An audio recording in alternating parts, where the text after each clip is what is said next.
Hey, and the Keep listeners, looking to get your horror fix this fall? Check out Fearzine. Fearzine is a physical and digital magazine focused on horror games, nostalgia, and titles from indie studios and developers. We are currently running our Kickstarter for issue 2 and have lots of cool goodies available. Find the link in the description and help us deliver an awesome physical magazine featuring over 70 horror video games.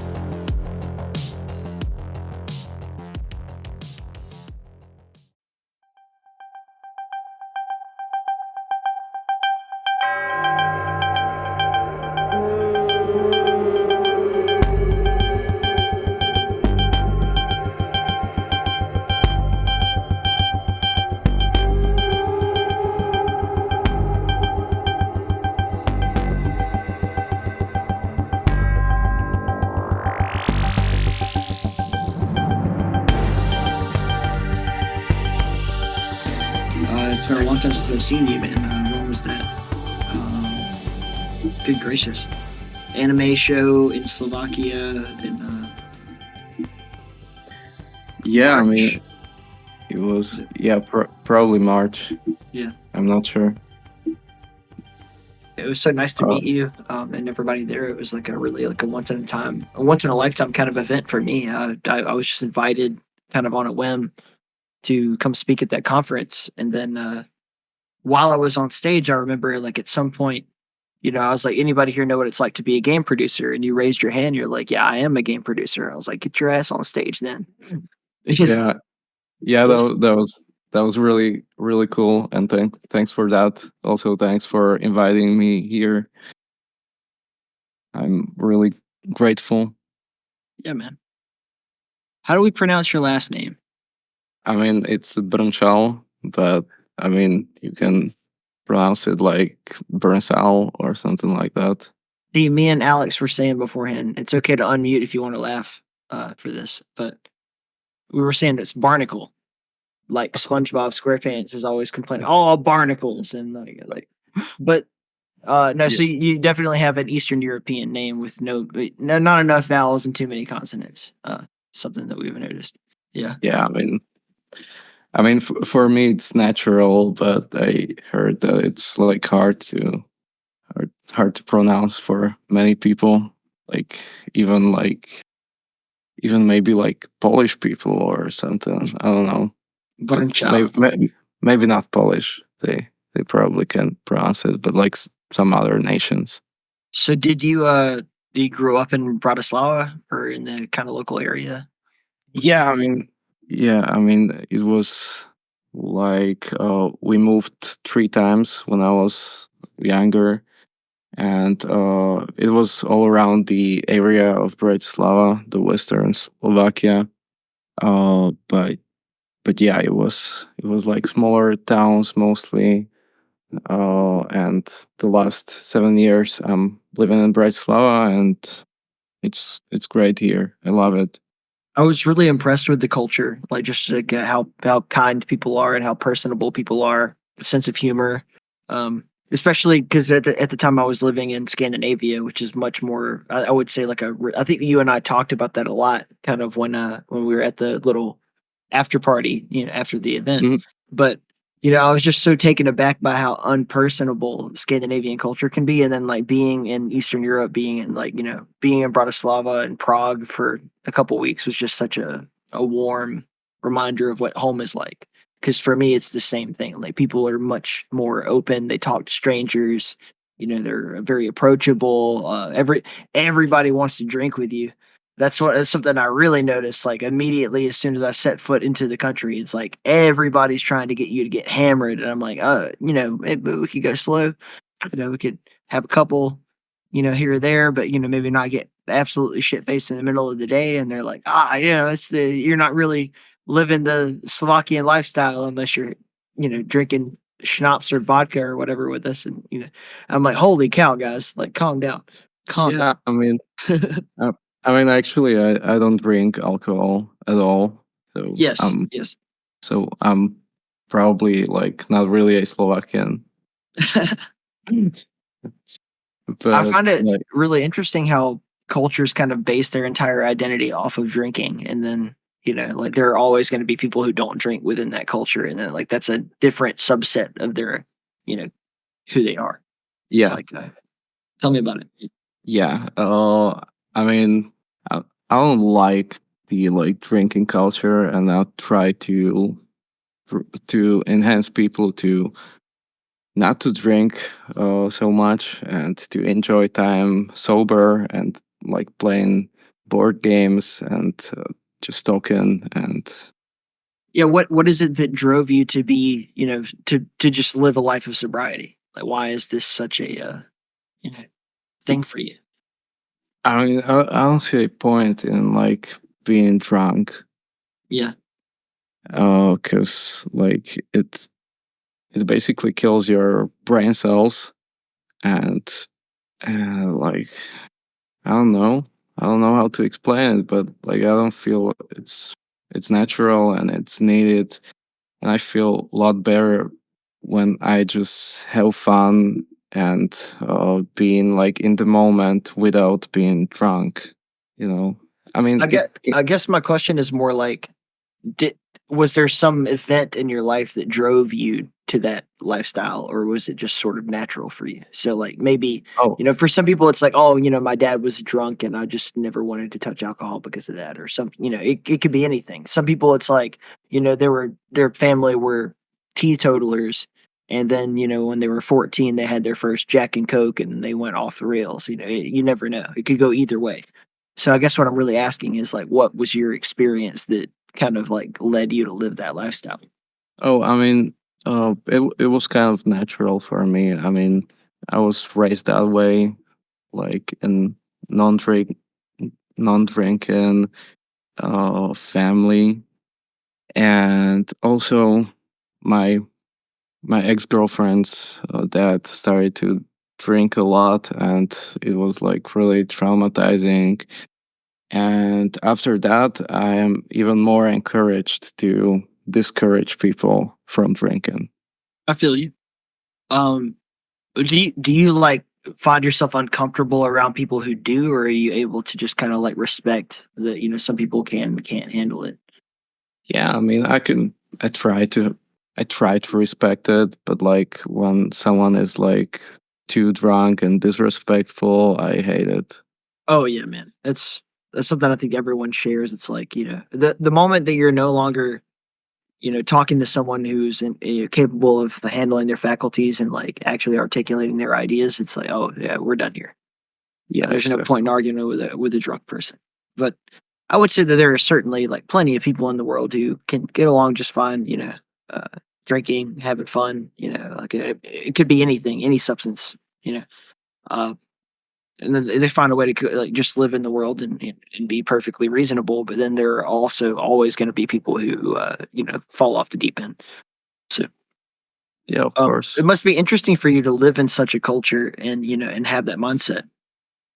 It's Yeah, I mean, sometimes it's like people don't get it, like why I don't drink, but like I don't care so much, you know. that's okay. I mean, you can do whatever you want. Interestingly enough, though, the game that you're working on has a lot of themes that I think are maybe not exactly on point, but reminiscent. The hobo and everything, kind of his lifestyle. And I'd like to get a bit more into like what you're working on and who you are career wise. Yeah, I mean, I would prefer not to call him a hobo, but a homeless gentleman. Okay. Because I mean, he's a like originally a wealthy guy who ended up like unfortunate on the street, and he's trying to get better by solving a big case and to become a real detective, basically.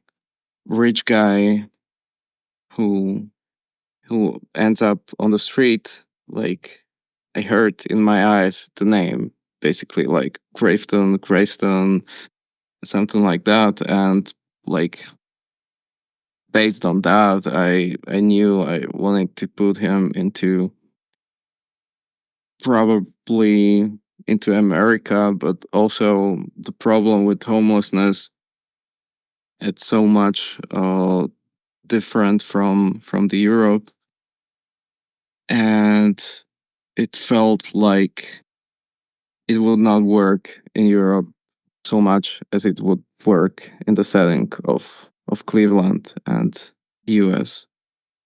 It's something really interesting that I find with a lot of, I would say, Europeans that grow up in places that aren't, like kind of first worldish. So this sort of uh, romanticism of America and what it can mean to be American. I don't think it's because it's better in America necessarily. It's just like the upward momentum, like the potential to move, up and down in the United States is, uh, I would say, objectively greater than it is in Europe. In Europe, you can do a lot of things. You have a lot of freedoms, and you have a lot of wonderful things that going on for your. Thank you for listening to In the Keep. Please consider taking a moment to leave a review, comment, a like, and subscribe on your listening platform of choice. It really helps, and it's greatly appreciated. If you really love the show and want to see it grow, consider supporting us via Patreon. Supporters get episodes early, exclusive content and updates, chances to ask questions to guests, access to In the Keep's video games, and whatever else I can do for you. Every little bit helps. This podcast directly supports my ability to do what I love the most and to take care of my growing family. You can find links to everything that I'm talking about here over at inthekeep.com. Thank you, bless you, and enjoy the show. Society overall. But it's like, it's much more difficult to move up and down the food chain. Whereas in your story, especially talking about America, talking about homeless folks, Cleveland, Ohio, whatever, you have this character who is uh, skilled. He has a means of earning a living, and yet he like doesn't fit in, and he has to deal with homelessness as like a part of his own morals. And I think that there's a large part of our society here in the States that are actually living that lifestyle. So it's a really beautiful thing to talk about. Yeah, thank you. And it's basically like hard for me to really stay realistic on this because I don't live in the US. I don't live in Cleveland, Ohio. I have never been there, but like I went to the United States 8 years ago, and I spent 3 weeks there. So Where? it was New York, like New York City, and Paramus, New Jersey, and also somewhere near Baltimore. Okay. Baltimore, Columbus, right? It's not, oh shit! It's no, Columbus. It's the other town that was like near it. What's the state? Jesus. Maryland. Like Maryland. Yeah, yeah. So Baltimore, Maryland, and Columbus in Maryland, and like upstate New York also. So I experienced this, like the difference of culture and the like also the contrasts of the like poverty and wealth, uh, and it felt like so inspiring to me. So basically, that experience kind of like stuck in my head, and I needed to tell stories based on those feelings I had. And so it combines the worlds of poverty and extreme wealth, and also like the world of crime and the world of investigation, and general wisely, it's like a 2D narrative game a 2D narrative adventure game, combining the classical point-and-click adventure games and Life is Strange-like games. Yeah, I think that's an interesting bridge. Is something that you and I talked about quite a lot. I think that the night of the after party from the event that we were at, but like people think of point and click adventure games, and generally they think of Full Throttle. They think of I Have No Mouth and I Have My Scream. They think of Day of the Tentacle, that sort of thing. But by technical definition, of course, all of the Telltale games. I had the pleasure of having a breakfast with and a few drinks, as a matter of fact, with David Bowman, who worked at Telltale for a really long time. And then Life is Strange was, of course, another example. And I would also throw Until Dawn into the mix. Yeah. It's like a big influence in the genre. But they're still technically point and click adventure games. Just because you move around in 3D space doesn't mean that you're not pointing, clicking, and adventuring. So yeah, it's really cool to see what you're working on, man. Just like the little teaser trailers here and there. Of course, you're not marketing it too heavily yet, but I'm a huge fan of the genre, and I'm a huge fan of what your what your vision is. Yeah, thank you, man. I mean, it's still an adventure game, but it's not point and click because you don't point and click. Right. Yeah, but it will be you can choose between the direct movement and the point and click movement. So both the fans of the classics and the new games could be happy. Hopefully. What to you are the 3 greatest point and click games of all time? Or I should say adventure games of all time. Yeah. It's a tricky question. So if it's just point and click adventure games, I would say that the game that inspired me the most is Slovak game Vestinu Havrana, which was voice acted by a Czech voice actor, or a real actor. Jiří Labus. It's hard to pronounce for me because it's in Czech and there is the hard to say R. So I hope I say it right. So the game has a Czech name because it was distributed by a Czech company, but it was originally Slovak, and it was a game that I had been raised on, basically. And then it was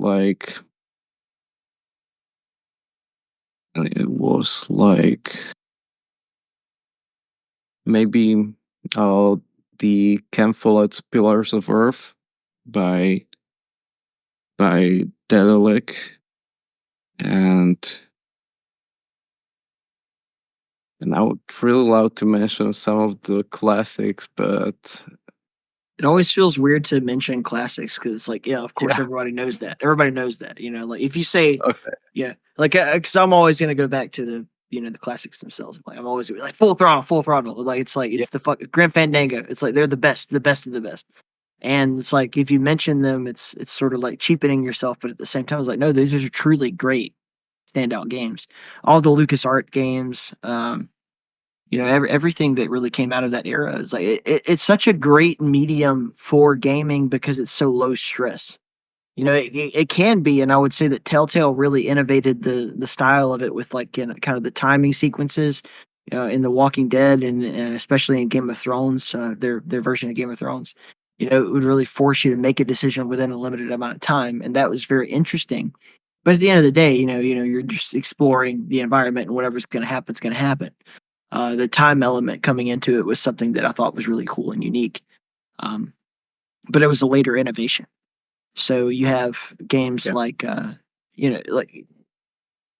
you're not really pressed for time in Grand Fandango. You can do whatever you want to do. You can take as long as you need to take to figure it out. It's not really going to change the experience. That's something that I think games have, over time, over the last 20 years or so, games have really oriented themselves around player completion because otherwise, people get bored. It's a very real thing. I think everyone's experienced that, where it's like you try to play a game and then you just get bored and you never revisit it. Same as like cracking open a book or a movie that you never finish watching or whatever, or a TV series that you just kind of lose yourself, whatever. Yeah, I really, exactly. And yeah, yeah, I'm sorry. Yeah, exactly. That's our point. Like we're trying to. That's a really big challenge for us to crack this. Like the boredom uh of like the passive gameplay of the classic adventure games. They're great, but they were made when there were not so many games, and people would have more patience for them, basically. So it didn't need to be like time pressed, and people would enjoy it. yeah. But Oh, now every time you publish a game, you're competing with Minecraft and Fortnite. yeah, yeah, of course. Yeah, you're literally just competing. Like, why is that? You have to sell someone on the idea that this is a more valuable use of their time than jacking off, you know, playing Fortnite or playing Minecraft or whatever else. You're buying people's time. You're really trying to convince them that like what you're doing is worth their while and their money. And it's not easy. Especially in the entertainment industry, it's like definitely not an easy task. Yeah, and for the other game, I would say either Broken Age or the Night of the Rabbit. Yeah, So yeah, I uh, really I really love the if you ever played I Have No Mouth and I Must Scream. I think I mentioned it earlier, but it's like I uh actually didn't, but I can like, at least look at it. yeah, Night Dive Studios did a remaster of it, maybe within the last decade or so. It's really really good. It's such a classic point and click game, but it's Mhm. based on this short story, by a guy named Harlan Ellison, and it's such a cerebral thing. Like you have to inhabit like all these different characters within the story and like kind of like live the hell of their past and like why are they condemned to the purgatory that they've been sentenced to, and they're all programmed. They're not programmed. They're ruled by this computer that like its existence is there to punish them. So it's sort of this like kind of take on hell, but it's such a great game. Really, really tremendous game. Really beautiful artwork. It was all done by H.R. Giger. If you're Mhm. familiar with his work from Alien or that kind of stuff, like yeah, he definitely was a huge influence on that game. I see. I mean, it sounds cool. Yep. I mean, I'm not so much into the classics. I mean, uh, it may sound like really bad, but like I'm more into games like Life is Strange, Until Dawn, and so on, so on. I played a lot of point and click adventure games, but mostly those that nobody knows. And actually, I remembered a game, Stupid Invaders, which was like also my favorite when I was a child. So maybe that would be in the like top five or something. That's awesome, man. Did you did you have a favorite game growing up? Maybe when you were like kind of in that adolescent phase that was like really spoke to you and inspired you to do what you're doing now. Mm. I mean, these games like Vestino Havrana, Stupid Invaders, Zoo Tycoon, and Age of Empires 2. Age of Empires And 2 is one of the greatest games ever made, for sure. yeah, I love that game. I don't know. I mean, I have like really bad memory, so so For me, there are certain games that no matter what I make, I'm always going to draw a reference from. Like they're just always going to be influences. And of course, I've mentioned a lot of the point and click stuff so far, so I'll avoid that. But like I have a Resident Evil Yeah. tattoo on my arm. Resident Oh, Evil 4 will always and forever be one of like the high marks, the high watermarks of great game development to me. yeah, of course. Uh, Yeah. the entire series, of course, and they've always broke ground in different ways and everything. Of course, Silent Hill is another one that I think is like the survival horror genre as a whole. Recently, just Conscript came out, which is more of a 2D take on the same genre, but it's like about a soldier in World War I in France who Mhm. is basically like it's essentially the same game as Resident Evil, just the setting and the topics are different. Not instead of zombies, it's German soldiers or whatever. But very very good, really incredible. Okay. Um, So there's so many opportunities out there to really explore and expand your mind through games. I really love doing that.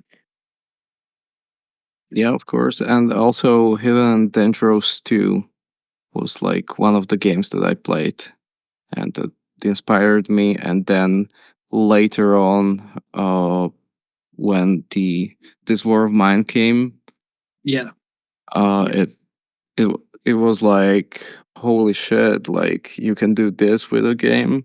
Like you can communicate messages like that. I mean, that was like huge for me. Well, tell me more about your game and like what you're working on.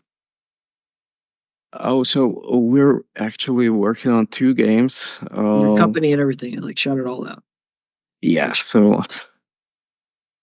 thanks.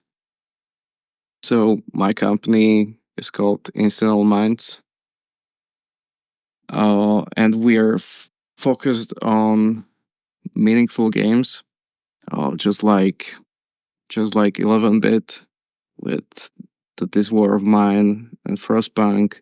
We try to convey some messages and uh, make something unique, make some art, and make games that not only entertain but also can give you something more, by like experiencing something you could not experience in real life. so Or yeah, I mean that's like basically every game. but, how do but you fund it? Like what do you do for money? I guess is the question. uh we received public funding for the two projects. One of the projects is Great on the Detective, about a homeless detective, and the other project is We Resist, about Slovak partisans during Second World War. And both of these games were funded by Slovak Art Council. So we're really thankful, and hopefully we'll receive some other funding by publishers and Create Europe It's in so the crazy future. how oftentimes in Europe games are funded by the government. Like I worked on this project called Combustion that's still going to come out, but we ended up in a situation where it's essentially like the Norwegian government is funding the entire project, and like the publisher is just going to have to like eat what they invested at first, and then just kind of rely on the Norwegian government to finish the game, or at least fund the finishing of the game. And that's cool, but there's nothing wrong with that. It's just more like in America, that's far less likely. You're going to have to find a private investor, or someone who has a bit of money they want to throw away. And I mean throw away, like literally, just like see what happens, because it takes so long to make a game. It's a big investment. If your game costs $1 million and it takes you 3 years to recoup on an investment, it's anything less than $1 million, like holy fuck, it's a lot. Yeah. Yeah, so currently our main project is called Great on the Detective. It's Mhm. a 2D narrative adventure game about a homeless detective. Uh, and the goal of the project is basically to tell a story and do it in a way that is like kind of new, because we combine the mechanics of the classic point and click adventure games and the new adventure games, but staying in 2D while having some unique mechanics like eavesdropping mechanic where you move your cursor the around and you can hear the sounds that are like the closest to your cursor, but it's still in 2D, which was like probably never used before. And then we have a clue system, or we can call it deduction system. It's really cool. It's like so my having very limited understanding of what the game is. I've only seen like the YouTube clips and stuff, but like so you're playing as this guy who is a detective, but he's been somehow rendered homeless. Um, that's kind of hard to imagine. So, like, can you kind of give me like a brief understanding of what the story is, like why he's in this situation, Yeah. Um, and who's the writer? Are you the principal writer of the story, or is this someone else? so the main protagonist of the story is Grayton, who used to be wealthy, but for the past 7 years, he's been homeless, and he had his own butler. But as Creighton became homeless, his butler Jerry also became homeless. So it is kind of like mix of drama and comedy. Uh, while I mean we're sticking to the realism, but trying to put there some like fun. If you love this show and you love supporting indie video games, please take a moment to check out In the Keep's upcoming Stellar Valkyrie. Built in the GZ Doom engine, this retro first-person shooter puts you in the universe of space bird bounty hunter Falco, who is on a mission to save his ex-girlfriend from the evil Black Star cult. Just type birdgame.space, that's BIRD game.space into your browser, hit enter, and smash that wishlist button. And stay tuned. And now, back to the show.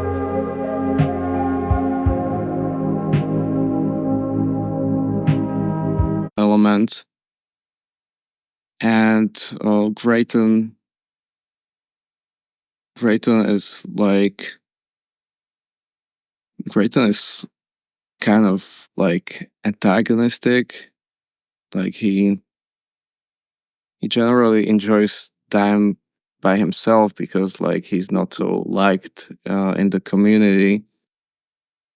And Jerry, his ex-butler, is always there for him, and he makes him coffee. He makes all the like small things that Rayton doesn't care about or like cannot do, because he's the mastermind. He cares about the big plans, the big images, and he doesn't know the like small details, the small practical things. And as he used to be like really wealthy, he studied at university. He's really well educated, but he he doesn't know how to do those small things and the practical things, and he doesn't really like doing like everyday jobs. So he's always trying to make his life easier in a way and to find shortcuts until he gets to the point where there are no shortcuts. And Jerry gets arrested, and Creighton cannot even make his own coffee, so he's like experiencing a really hard times, and he gets confronted by reality, and now he's in the point where there is like no way back, and like he was in like shit pile at this point, but like now he's like even he's like even deeper in shit, and like he needs to do something to get back to get his dignity back, basically. And he never really was a real detective in his life. Like he never worked for police. He never was a private eye. But as he became homeless, it seemed like a good way for him to make money, as people always needed something. So he's more like an informant than he is an investigator.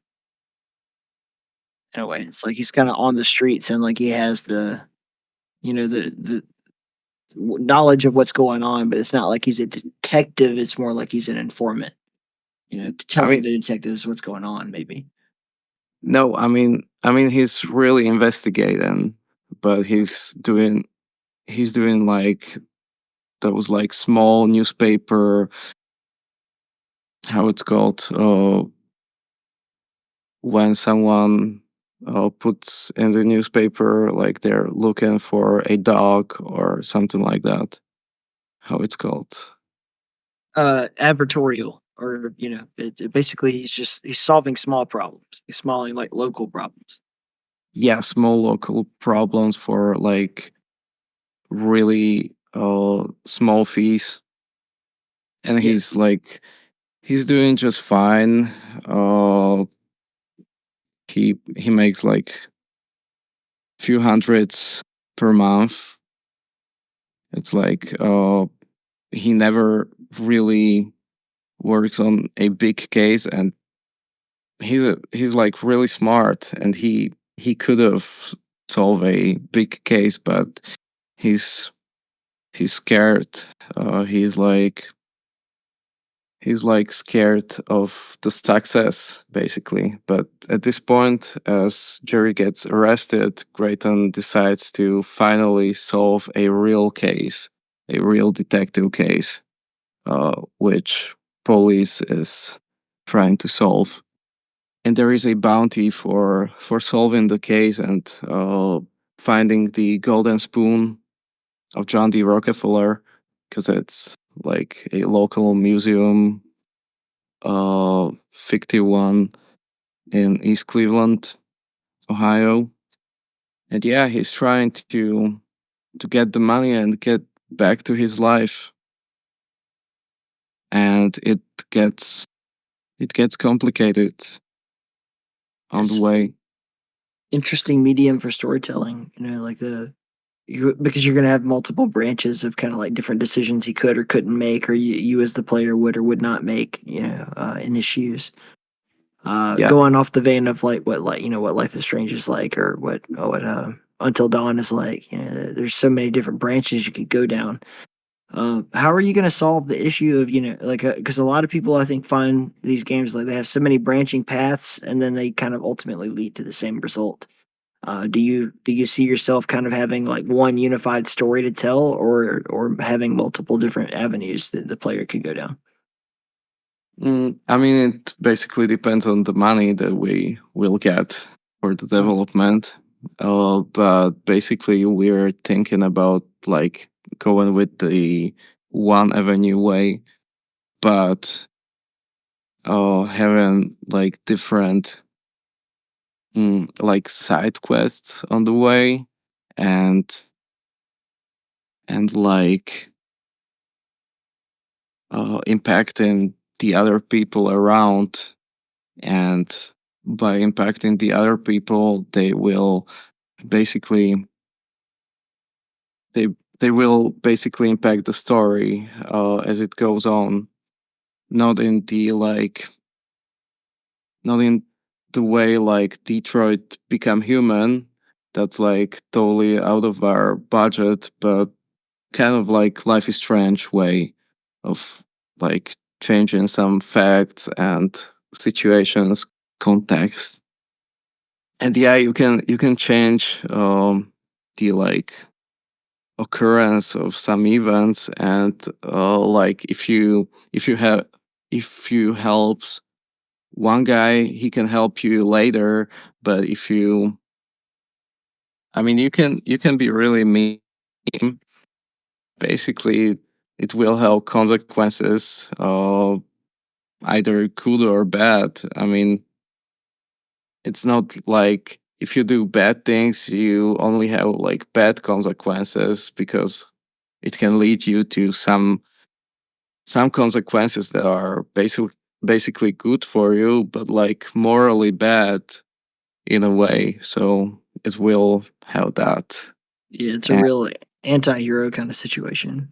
yeah, kind of. Yeah, I mean, Grayton is basically an anti-hero who can be not such an asshole. Basically, like you can try. Um, I mean, in his heart, he's good, but like he can act like a real douchebag sometimes, and you can decide whether to go with the like douchebag way, or the like nice way.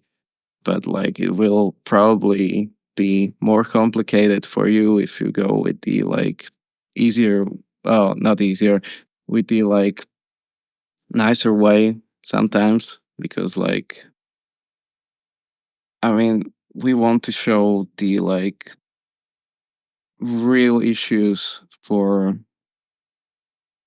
like someone being down on luck, basically. So like he doesn't have so many options, and it's like hard to decide for him whether to do like good things or bad things, because he doesn't have many options. But you can try to be a good person. I don't want to spoil things, so I'm trying to be as diplomatic as possible. Uh, but yeah. No, there's great modern hip hop song called "Options" by a group called Hippie Sabotage. Very good. But like one of the kind of like key lines in the song is, I'm just dreaming of a future with some motherfucking options. Like it's such a big part of the human struggle is like kind of feeling trapped with it, and I think that's why adventure games really, resonate with people a lot. Is because you only have a limited number of choices, and you have to figure out what's the best option for me at this time, given the circumstances.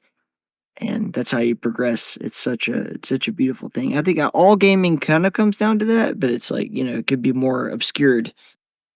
Whereas adventure games are much more direct in the consequences of your actions. Maybe horror games come close.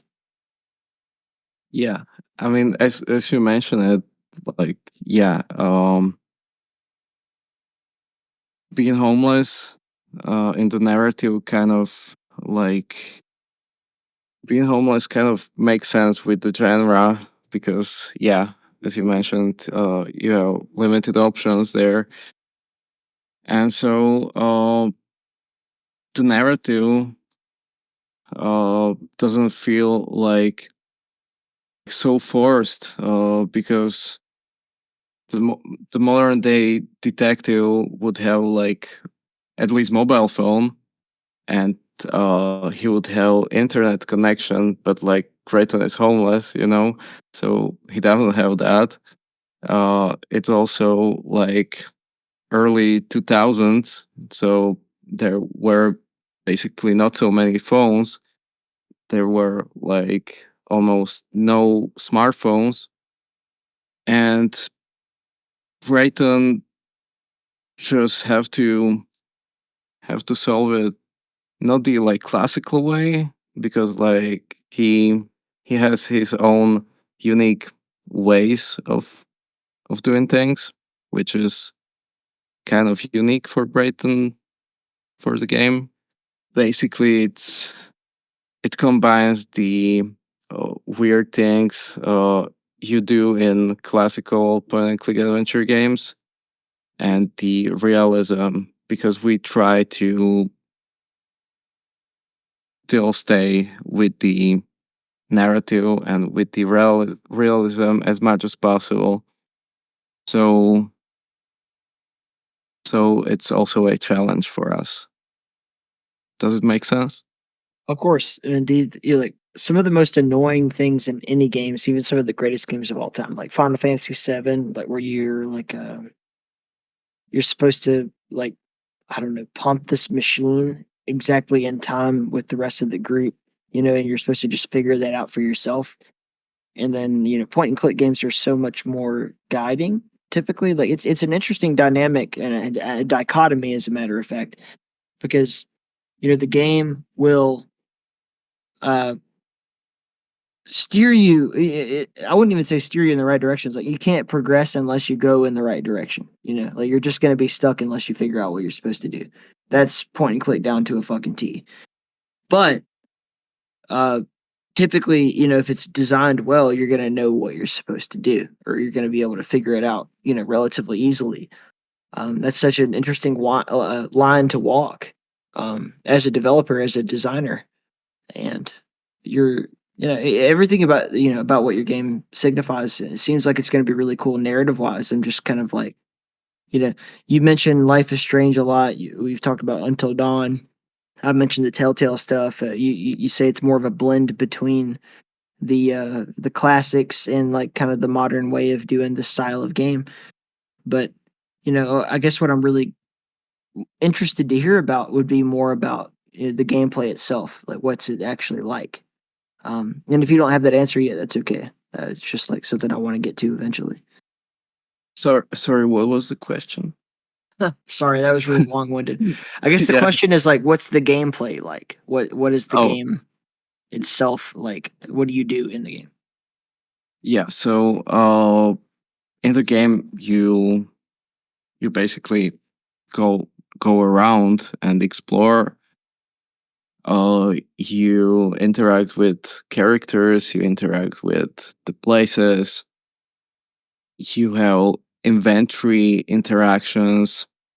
You can combine objects, just like in the classics. But you have a clue system where you basically collect evidence, and you decide on the deductions of like what Creighton is going to take out of those evidence of the Right. So evidence. you're basically like at the core, you're paying the bills. Like you gotta make a living. Not really, not really. I mean, it's really like story based. Like at the beginning, you find yourself at a at like crime scene, or not really a crime scene. At You first, remember Batman Arkham City? sorry. Yeah, yeah. Like Okay, the okay. kind of investigation mechanics and stuff, like where he's a detective, of course. He's the world's greatest detective. He's Batman. So like you're using all this kind of like weird technology or whatever to like see footprints or like data, and the game kind of guides you to clues. Mhm. Is it like that, or is it maybe a bit more subtle? Yeah, I will. I will answer that in few minutes, but I wanted to say something else first. Of course. So I'm sorry for that. Yeah. So at first you find yourself at the place of investigation, and you're trying to find some clues to get at the core of like how to get to somewhere, basically, not to spoil anything. And yeah, the first case is like really really easy, just to get you to the mechanics. And Creighton, as he's homeless, he doesn't have such a like high tech gadgets like Batman, of course. He actually has some like makeshift stuff. Right. I will not spoil on that, but like he does have some like makeshift gadgets. And he also uses his intuition. Like he's the mastermind. He can connect the dots, basically. Like he knows like these two pieces of evidence are connected together, and there is like some deduction based on these two. Right. But he can see like many deductions from the connections of evidence, and he needs to decide. Because I was thinking, I mean, they already had something like this in the Sherlock Holmes games from Frogwares, but Yeah. I got to this mechanic by thinking about like TV shows about detectives who just see like few pieces of evidence, and they connect it together, and they know exactly like what happened, which is like, I don't feel like it's realistic, because they could see the connections, but there could be like many ways it could lead to. So I was thinking like how to do it, and we were trying to figure it out, and I I basically designed this system, and we also enhanced it. I don't know if I showed you the demo, but like we have a new demo which will be like so much better with the UI. And yeah, you have a notepad, uh like a diary, basically, uh where you have the, or we can call it a case book, maybe. You have this case book, uh and the case is split into parts, like small subcases, and you gather evidence for all of those in the area of the crime, or the area of investigation, and you decide on those deductions, and it connects into sub conclusions. Whatever happened to the good old days when computer role-playing games spent more time telling great stories than stressing you out with season passes and needless grinding? Call of Ragnar is our effort to bring back the best in RPGs. Play in the immersive world as two friends adventure into a murder mystery that lands them in the middle of a battle between gods. Head over to callofseregnar.com. That's call of SAREGNAR.com for more info. Be sure to wishlist on Steam.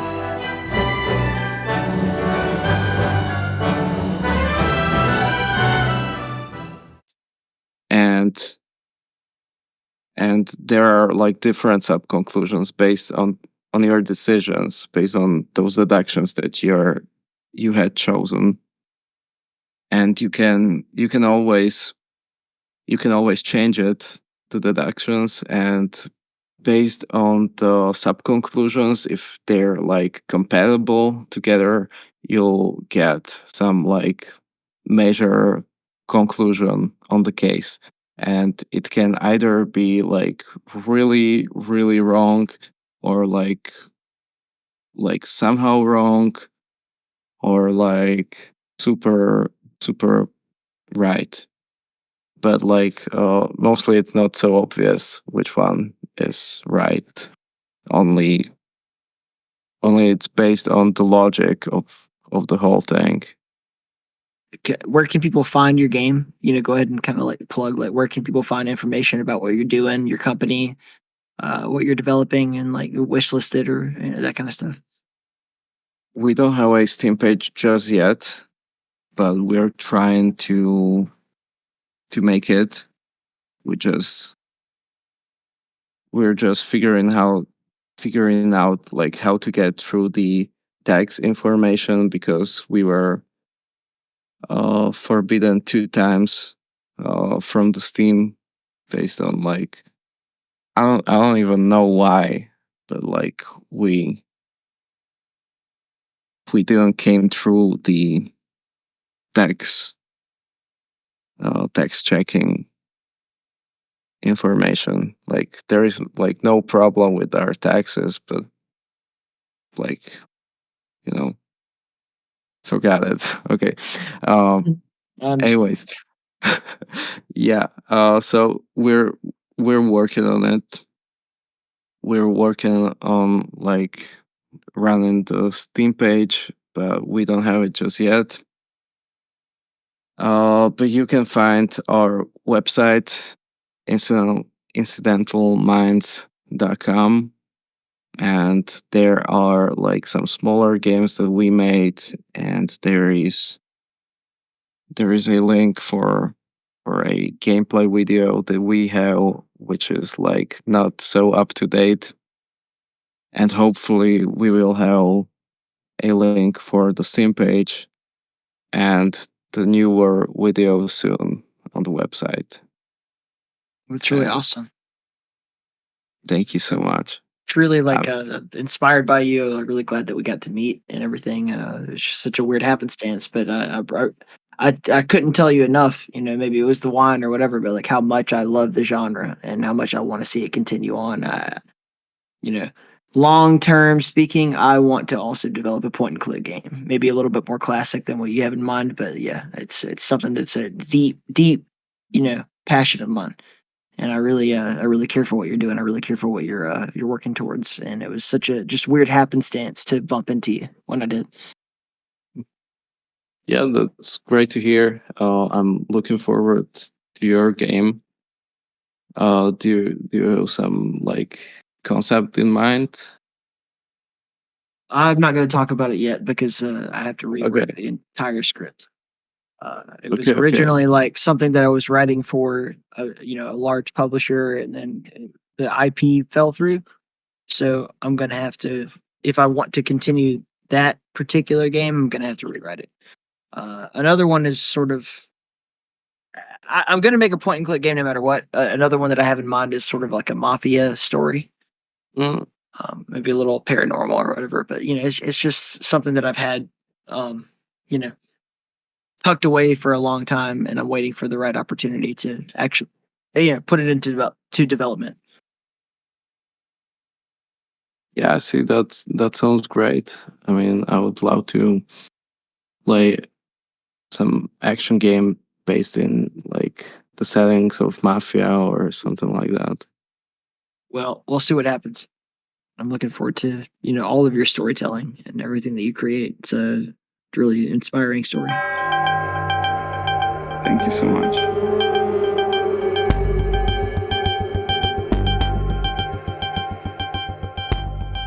So great to hang out with Boris and get to know his story and just all of his wonderful thoughts and everything. Make sure you're keeping an eye out for anything that Incidental Minds puts out here in the near future. I'm really looking forward to all of it. I kept going on and on about it during the show, but yeah, huge fan of that genre, huge fan of the whole adventure game scene in general. It seems like it's coming back, and I just want to be on top of it, but also, the deeper stuff that we talked about as well. So make sure you give them a like, a shout, a follow, all that stuff. Keep an eye out. By the way, I want to thank all of you wonderful people who are supporting the show. As usual, thank you to Shannon and Michael, Fred, Brad, Dots, and the rest of you as you jump on, hopefully very soon, because this will continue to be a thing all the time. Really, the podcast is back. I know it's like 3 episodes deep now.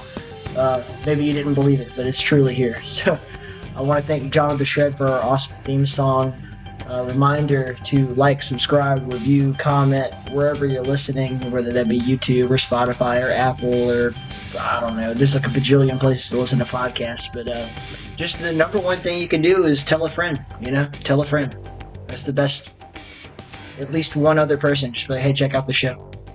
What else we got? Yeah, go over to inthekeep.com. All the ways to support are there. Articles, about what we got going on. Make sure you wishlist our games. Stellar Valkyrie and Call of Sir Ragnar are on the way. I promise. I know we've been talking about this for years and years and years, but, it takes a long time to make a video game, as I've found out. Much love. I love you. God loves you. Stay in the keep.